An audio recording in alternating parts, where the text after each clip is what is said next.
Hello and welcome मित्रांनो. आज psychological analysis करणार आहोत कॅप्टन अशोक खरात या भोंदू बाबांच्या काळ्या कृत्यांचं.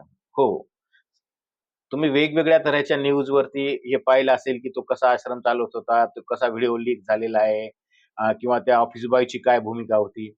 परंतु समाजामध्ये जिथे 5Gचं तंत्रज्ञान विकसित होत आहे, जिथे आर्टिफिशियल इंटेलिजन्सचा जमाना आहे, तिथेही देव नावाची संकल्पना सांगून लोकांना मूर्ख बनवण्याचे धंदे आज भारतासारख्या देशामध्ये सर्रास सुरू आहे. याचं कारण आहे आपण सायकॉलॉजिकली वीक आहोत. म्हणजे काय?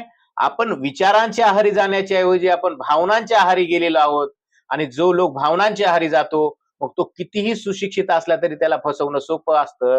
म्हणून तो आसाराम बापू सारखे काही महाराज, राम रहीम सारखे काही महाराज आणि कॅप्टन अशोक खरातांसारखे महाराज लोकांच्या भावनांचा खेळ करून त्यांना मूर्ख बनवत असतात. हे लोकांचा भावनांचा खेळ का करू शकतात? ते कसं शक्य आहे त्यांच्यासाठी? सर्वसामान्य माणूस का करू शकत नाही?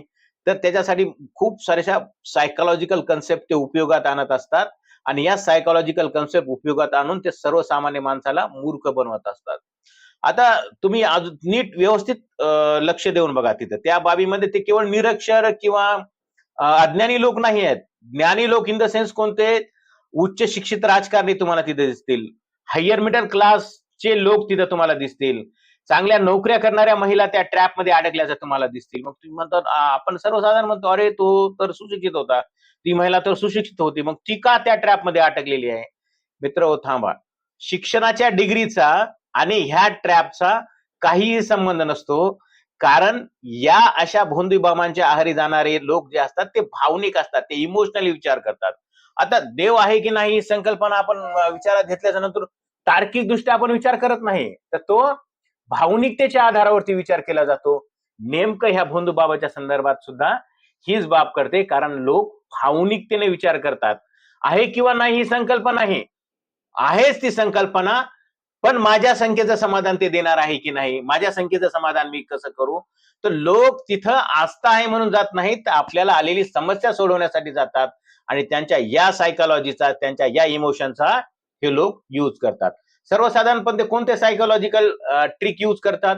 तर सायकॉलॉजिकल ट्रायड नावाची एक मानसशास्त्रीय संकल्पना आहे. सायकॉलॉजिकल ट्रायड नावाची संकल्पना म्हणजे काय आहे ते?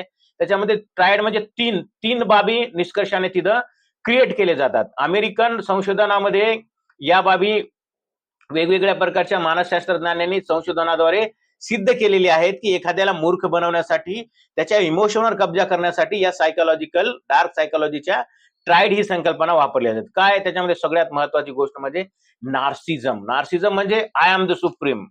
मी आहे तिथंच. अमिताभ बच्चन म्हणतो का नाही, की हम जहां खडे होते लाईन वहीं से शुरू हो जाती. म्हणजे मी आहे, आय एम द सुप्रीम. हे नार्सिझमचं उदाहरण आहे. सिमिलरली मी कॅप्टन आहे, मी सैन्यात नोकरी केलेली आहे, माझ्याकडे काहीतरी सुप्रीम पॉवर आहे आणि आध्यात्मिक कार्य करण्यासाठी मला हे व्यवस्था आहे. म्हणजे काय केलेलं आहे? तो सुप्रीम असल्याचा भाव त्याने सर्वसामान्य लोकांच्या भावनेवर रुजवलेला आहे. मग हे लोक सुशिक्षित आहे का निरक्षर आहेत हे महत्वाचं नाहीये.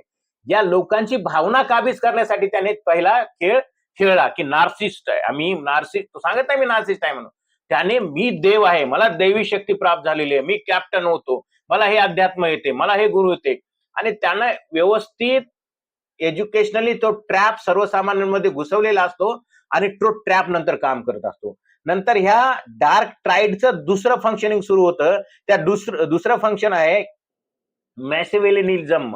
मॅसिव्हिलिनिझम म्हणजे काय? की त्याला माहित असतं की त्याच्याकडे येणारे जे लोक आहेत ना, ते भावनिक दिसतात, डिस्टर्ब असतात. साधू संतांकडे जाणारे किंवा या बाबीकडे जाणारे लोकांना भावनिक आधार असतो. म्हणजे जर एखादा सत्संगाला जात असेल तर ते मानसिक समाधानासाठी जाणारे काही लोक असतात आणि काही लोकांना भावनिक दृष्ट्या डिस्टर्ब असतात. मग ह्या बाबांच्या ट्रॅपमध्ये कोणते लोक फसतात? तर ते इमोशनली इम्बॅलन्स जे लोक असतात ना, ते ह्या मॅसिलिनेव्हिलिझमच्या तत्वानुसार त्यामध्ये फसतात. आयसोलेशन आहे, कोणी तत्व देत नाही, कोणी व्हॅल्यू देत नाही, खूप काय क्रिएटिव्ह आहे. आपण म्हणतो ना तिथं प्राध्यापिका आहेत, शिक्षिका आहेत, डॉक्टर आहेत. ते कसे फसले? ते कसे फसलेत ते? तर त्यांना भावनिक आधार देणाऱ्या घरी कोणी नाही. भावनिक समाजामध्ये आधार त्यांना कुठं शोधावसा हे कळत नाही, म्हणून ते असल्या बाबांच्या आहारी जातात. मग आता हे हे हे कसं होतं, की नार्सिस्ट असणारा माणूस ज्याला दैवत्व प्राप्त झालेलं आहे. मग हा दैवत्व झालेला प्राप्त झालेला माणूस काय म्हणतो की यू आर अ युनिक. तुझ्यामध्ये मला काहीतरी युनिक दिसतंय. म्हणजे ऑलरेडी स्वतःचं देवत्व इस्टॅब्लिश केल्याच्या नंतर ज्याला ट्रॅप मध्ये घ्यायचंय त्याला म्हणायचं की तू इतरांपेक्षा काहीतरी वेगळी आहेस. म्हणजे असं काहीतरी व्हेग स्टेटमेंट द्यायचं. त्या व्हेग स्टेटमेंटच्या आधारावरती असं म्हणायचं की तू काहीतरी वेगळं आहे. आता वेगळं काय आहे? मग इंटेलेक्च्युअल विचार करणारा माणूस म्हणतो की महाराज किंवा दादा बाबा तुम्हाला माझ्यामध्ये काहीतरी वेगळं दिसलं. म्हणजे नेमकं काय वेगळं दिसलं सांगा बरं तुम्ही. आपण तसं विचारत आपण इमोशनली अटॅच होतो. याला दैवत्व प्राप्त झालेलं आहे. याचं दैवत्व हजारो लोकांनी मान्य केलेलं आहे आणि हा मला म्हणतो की तू काहीतरी स्पेशल्स आहे. दुसरा ट्रॅप तिथे यशस्वी होतो आणि तिसरा ट्रॅप तिथे सुरू होतोय की सायकोपॅथी. मग सायकोपॅथी मध्ये काय करतो? जेव्हा हे दोन ट्रॅप यशस्वी होतात आणि तो लोक इमोशनली जवळ येतात तेव्हा त्याला तो चाच पडून पाहतो तिसऱ्यांदा. न कळत काहीही झालं नाही तर त्याला एक वेळ झापून पाडायचं चुकीच्या भावनेनं. मग तो जर तुमच्याशी खरंच इमोशनली अटॅच असेल ना त्याला तुम्ही किती ह्युमिलेट करा अपमानित करा ते तुमच्यापासून दूर जात नाहीयेत. मग तो जेव्हा देव तुमच्यापासून दूर जात नाहीत तेव्हा त्या स्पेशालिटीच्या तत्वाचा उपयोग केला जातो आणि तुझ्या त्या स्पेशालिटीचा उपयोग करण्यासाठी आयसोलेट व्हावं लागेल. तुझ्या त्या सुप्त शक्तीला मार्गदर्शन करण्यासाठी तुला इतरांपेक्षा वेगळे काहीतरी विधी करावे लागतील, वेगळे रिच्युअल्स करावे लागतील आणि म्हणून तो काय करतो त्या फसलेल्या महिलेला वेगळं घेतो आणि तिथं सुरू होतं त्याचं सेक्शुअल एक्सप्लॉयटेशन. मित्र हे रिसर्चने ह्या बाबी सिद्ध केलेल्या आहेत. एखादा तुम्हाला ट्रॅप मध्ये कसं घेतो.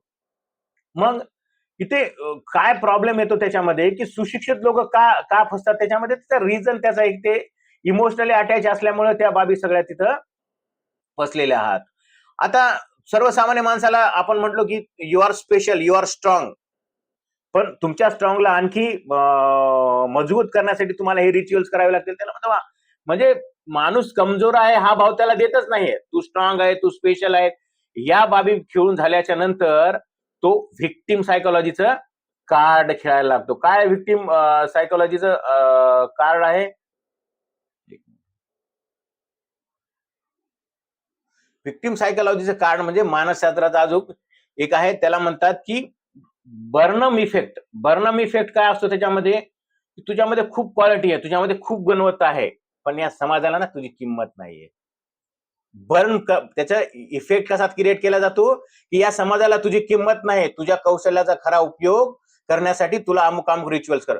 हा बर्नम इफेक्टच्या आहारी गेलेले लोक या भोंदू बाबांच्या जाळ्यामध्ये फसतात आणि लोकांना म्हणतात की तू किती हुशार आहेस. या मूर्खांच्या काय नादी लागते. मी तुला काहीतरी ऍक्च्युअलायझेशन मध्ये घेऊन जातो आणि मग नंतर तू फसवण्याचा खेळ सुरू होऊन जातो. आणि एकदा का एक माणूस तिथे फसला तर त्या फसणाऱ्यांची तिथं रांग सुरू होते. मग या रांगेतून बाहेर कसं यायचं? लोक म्हणतात आम्हाला काय करायचं? सगळ्यात महत्वाचं काय आहे की क्वेश्चन्स विचारायला सुरुवात केली पाहिजे. एखादा म्हणताना मी देव आहे, कारण देव हा आपलं रिकॉग्निशन कधीच सांगत नाही. देव म्हटलं का मी देव आहे म्हणून लोकांनी समजावलं पाहिजे की देव ही संकल्पना आध्यात्मिक आहे, आंतरिक आहे. देव असल्याचं एक्सप्लोरेशन कधीच करत नाही. म्हणून ही बाब सगळ्यात अगोदर. एखाद्याने विचारलं की तुम्हाला तू देव आहे, विचारा तू कसा आहेस काय. देव तर एक्सप्लोर करत नाही, मग तू का स्वतःला एक्सप्लोर करत आहे? दुसरी गोष्ट, तो जेव्हा तुम्हाला हे डार्क ट्राईड टाकतो तेव्हा म्हणजे काय करतो की तो आयसोलेट करतो. तुमच्यामध्ये गुणवत्ता आहे, बारी आहे, मग हे रिच्युअल्स करण्यासाठी तुला इतरांपेक्षा वेगळं व्हायला लागले की हे समजून जायचं की हा डार्क सायकोलॉजीचा खतरा आहे आणि तुम्हाला काहीतरी विशेष रिच्युअल करावं लागेल, वेगळं होऊन करावं लागेल. असं म्हटलं की तिथून पळून गेलं पाहिजे, हाच उपयोग आहे. परंतु ह्या विचार करण्याच्या प्रक्रिया आहेत आणि विचार करण्याच्या प्रक्रिया भावनिक प्रक्रियेवर किती प्रभावी ठरू शकतात हा काळच सांगू शकतो. मित्र हो, देव वाईट आहे की नाही माहित नाही, देवाला मानणं वाईट आहे की नाही माहित नाही, पण खरंच देवाला संतुष्ट करण्यासाठी जातो का आपण आपल्या समस्या आपल्या शंकेचं समाधान करण्यासाठी देवाकडे जात असतो? या दोन बाबींचं प्रश्नाचं उत्तर जेव्हा तुम्हाला मिळेल तेव्हा तुम्ही खऱ्या अर्थाने आध्यात्मिक व्हाल. धन्यवाद.